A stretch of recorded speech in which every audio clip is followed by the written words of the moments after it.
하나님 말씀은 마태복음 19장 16절로 30절 말씀입니다. 어떤 사람이 주께 와서 이르되 선생님이여 내가 무슨 선한 일을 하여야 영생을 얻으리이까? 예수께서 이르시되 어찌하여 선한 일을 내게 묻느냐? 선한 이는 오직 한 분이시니라. 내가 생명에 들어가려면 계명들을 지키라. 이르되 어느 계명이오니이까? 예수께서 이르시되 살인하지 말라, 간음하지 말라, 도둑질하지 말라, 거짓 증언하지 말라, 내 부모를 공경하라, 내 이웃을 내 자신과 같이 사랑하라 하신 것이니라. 그 청년이 이르되 이 모든 것을 내가 지켜 싸운데 아직도 무엇이 부족하니이까? 예수께서 이르시되 내가 온전하고자 할진대 가서 내 소유를 팔아 가난한 자들에게 주라. 그리하면 하늘에서 보화가 내게 있으리라. 그리고 와서 나를 따르라 하시니 그 청년이 재물이 많음으로 이 말씀을 듣고 근심하며 가니라. 예수께서 제자들에게 이르시되 내가 진실로 너희에게 이르노니 부자는 천국에 들어가기가 어려우니라. 다시 너희에게 말하노니 낙타가 바늘귀로 들어가는 것이 부자가 하나님의 나라에 들어가는 것보다 쉬우니라 하시니 제자들이 듣고 몹시 놀라 이르되 그렇다면 누가 구원을 얻을 수 있으리이까? 예수께서 그들을 보시며 이르시되 사람으로는 할 수 없으나 하나님으로서는 다 하실 수 있느니라. 이에 베드로가 대답하여 이르되 보소서 우리가 모든 것을 버리고 주를 따라 싸운데 그런즉 우리가 무엇을 얻으리이까? 예수께서 이르시되 내가 진실로 너희에게 이르노니 세상이 새롭게 되어 인자가 자기의 영광의 보좌에 앉을 때 나를 따르는 너희도 12 보좌에 앉아 이스라엘 12지파를 심판하리라. 또 내 이름을 위하여 집이나 형제나 부모나 자식이나 전토를 벌인 자마다 여러 배를 받고 또 영생을 상속하리라. 그러나 먼저 된 자로서 나중되고 나중된 자로서 먼저 될 자가 많으니라. 아멘. 선한 일을 하면 선한 사람이 되는 것이 아니라 선한 사람이 선한 일을 할 수 있습니다. 바울은 로마서 3장 20절과 23절을 통하여 율법의 행위로 그의 앞에 의롭다 하심을 얻을 육체가 없나니 율법으로는 죄를 깨달음이니라. 모든 사람이 죄를 범하였음에 하나님의 영광에 이르지 못하더니 라고 증거하고 있습니다. 이것은 사람이 혹시 선을 알고 있다 해도 이미 죄로 오염된 사람에게는 그 선을 행할 능력이 전혀 없다는 것을 말합니다. 또한 요한복음 8장 44절의 말씀에는 예수님께서는 이렇게 말씀하십니다. 너희는 너희 아비 마귀에게서 났으니 너희 아비의 욕심대로 너희도 행하고자 하느니라. 그는 처음부터 살인한 자요 진리가 그 속에 없으므로 진리에 서지 못하고 거짓을 말할 때마다 제 것으로 말하나니 이는 그가 거짓말쟁이요 거짓의 아비가 되었음이라. 즉 선한 일을 할 수 없는 근본적인 이유가 그의 아비가 마귀인 죄인에게서 나올 수 있는 최고의 선함 역시 악함이기 때문이라고 분명히 말씀하십니다. 16절에는 선생님이여 내가 무슨 선한 일을 하여야 영생을 얻으리이까? 예수께서 이르시되 어찌하여 선한 일을 내게 묻느냐? 선한 이는 오직 한 분이시니라. 내가 생명에 들어가려면 계명들을 지키라 라고 말씀하십니다. 성경에서 말하는 선함이란 단순히 인간의 도덕적인 성품을 말하는 것이 아닙니다. 선함의 기준은 하나님의 성품에서 출발하기 때문입니다. 하나님의 모든 성품은 근본적으로 죄인된 인간과 비교될 수 없는 하나님의 거룩하심 안에 기초합니다. 때문에 죄인된 인간 안에서 하나님의 성품인 선함을 찾는다는 것 자체가 잘못된 것입니다. 죄로 오염된 인간 안에는 하나님의 거룩하심을 만족할 만한 그 어떤 것도 가지고 있지 않습니다. 또한 영생을 얻는다는 것도 영원히 죽지 않는다는 것 이상의 조금 더 구체적인 실제적 의미를 포함하고 있습니다. 영생은 영원한 생명의 근원 되시는 하나님과 연합한 자가 되는 것이기 때문에 하나님과 영원히 함께하는 하나님의 자녀요, 하나님 나라의 백성이 되었다는 것을 의미합니다. 다시 말해서 영생은 하나님과 함께 할 수 있는 거룩함이 회복되었다는 것입니다. 이것은 예수님께서 무슨 선한 일을 하여야 영생을 얻을 수 있을까요? 라고 묻는 청년에게 선한 이는 오직 한 분이시니 라고 대답하신 이유가 여기 있는 것입니다. 청년은 지금 자신의 영생의 문제가 영생의 방법을 모르는 무지의 문제라 생각하고 있었지만 영생은 방법의 문제가 아니라 하나님의 거룩하심을 만족할 수 없는 죄인된 인간의 실존의 문제임을 말씀하여 주신 것입니다. 창조주 되신 하나님과 그분의 피조물된 인간은 그 실존이 근본적으로 다릅니다.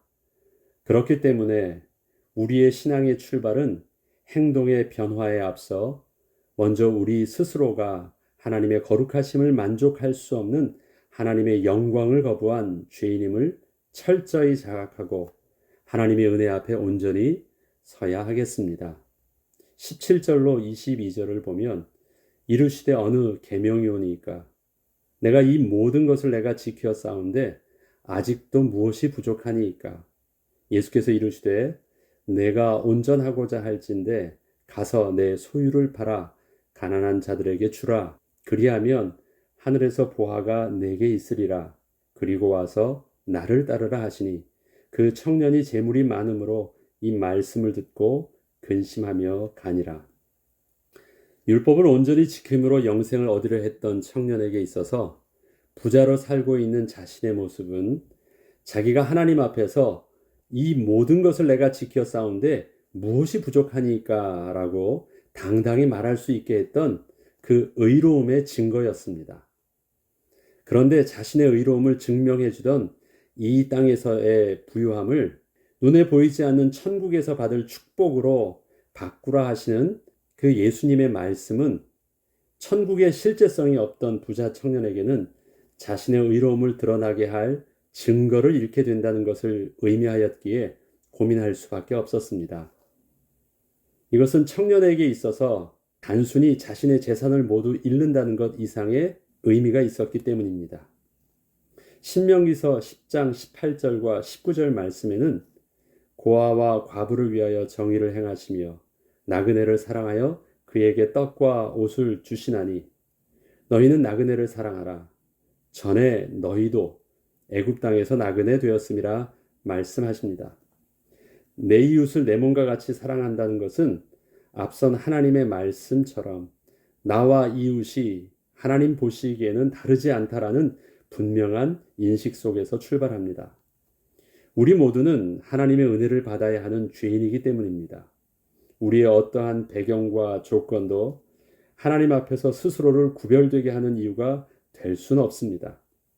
그렇기 때문에 저들과 나는 다르다는 것을 보여주기 위해서 행하였던 구제들, 저들과 똑같아지도록 모든 재산을 나눠주는 구제가 되게 하라 하시는 예수님의 말씀을 부자 청년은 도저히 따를 수 없었습니다.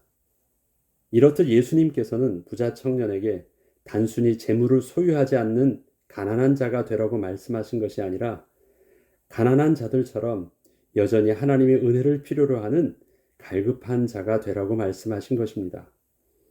하나님의 율법을 온전히 지키지 못해서 하나님의 축복으로부터 제외되었다고 정죄하고 있던 사람들에게 내 소유를 나누어 주어 너도 저들과 같은 모습으로 하나님의 은혜 앞에 겸손히 서라고 말씀하시는 것입니다. 26절과 27절에는 제자들이 듣고 몹시 놀라 이르되 그렇다면 누가 구원을 얻을 수 있으리까? 이르시되 사람으로는 할 수 없으나 하나님으로서는 다 하실 수 있느니라. 예수님께서는 우리의 구원의 근거가 열심이나 어떤 선한 성품이 아니라 오직 하나님께서 주시는 은혜의 선물임을 분명하게 말씀하십니다. 구원이 오직 하나님의 주권에 있는 것이라면 마땅히 우리의 관심은 우리가 무엇을 해야 할지 선한 행실의 방법을 찾기 전에 구원의 주체 되신 주님께 먼저 은혜의 도우심을 구해야 하는 것이 순서입니다. 먼저 하나님을 만나야 하는 것입니다. 우리의 구원은 진리의 깨달음이 아니라 생명의 주님께서 내게 찾아오셔서 나를 죄 가운데서 직접 건져주신 것이기 때문입니다. 결론적으로 베드로가 이렇게 묻습니다. 보소서, 우리가 모든 것을 버리고 주를 따라 싸운데 그런즉 우리가 무엇을 얻으리이까? 이러한 베드로의 질문은 앞의 내용에서 언급했던 부자 청년의 당당했던 질문, 앞에 20절에 보면 그 청년이 이르되 이 모든 것을 내가 지키어 싸운데 아직도 무엇이 부족하니이까? 이렇게 부자 청년의 당당했던 질문과 비슷해 보이지만 근본적으로 다른 겸손함과 감사를 바탕으로 한 하나님의 축복을 기대하는 마음을 가진 질문임을 알 수 있습니다. 그 이유는 지금 베드로가 하고 있는 질문에는 예수님께서 바로 앞절에서 말씀하신 사람으로는 할 수 없으나 하나님으로서는 다 하실 수 있느니라는 주님의 말씀처럼 우리가 하나님의 은혜 가운데 모든 것을 버리고 주를 따를 수 있었습니다. 그렇기 때문에 우리보다 앞서 하나님께서 우리를 택하여 주사 구원하여 주신 은혜를 먼저 받았음을 시인하는 이 베드로의 고백을 담고 있기 때문에 그렇습니다. 예수님께서 사람으로는 할 수 없으나 하나님으로서는 다 하실 수 있느니라 이 말씀을 안 하셨다면 베드로는 보소서 우리가 모든 것을 버리고 주를 따라 싸운데 그런즉 우리가 무엇을 얻으리까?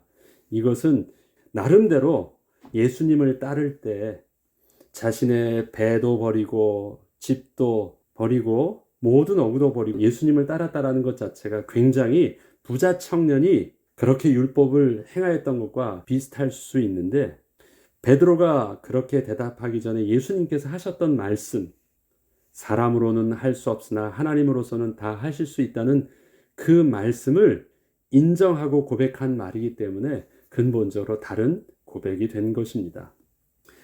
이 베드로의 이러한 대답에 예수님의 축복의 대답은 나를 따르는 너희도 12보좌에 앉아 이스라엘 12지파를 심판하리라고 하십니다. 우리 앞서 내용 속에서 천국에서 누가 큰 자냐고 물었었죠. 그때는 저들이 하나님 나라를 잘 이해하지 못했기 때문에 하나님 나라를 이 땅에서 세상의 왕국과 동일한 개념 속에서 생각을 했을 때 제자들이 그렇게 다투었고 논쟁을 했던 내용들이었는데 오늘 본문에서 예수님께서 나를 따르는 너희도 12보좌에 앉아 이스라엘 12지파를 심판하리라 하시는 이 모습을 보면 하나님 나라에서는 정말 보좌의 높은 위치에 앉게 해주시는 그 모습을 볼 수 있습니다. 이것을 베드로의 질문에 예수님께서 너희가 받을 축복이라고 말씀을 하세요.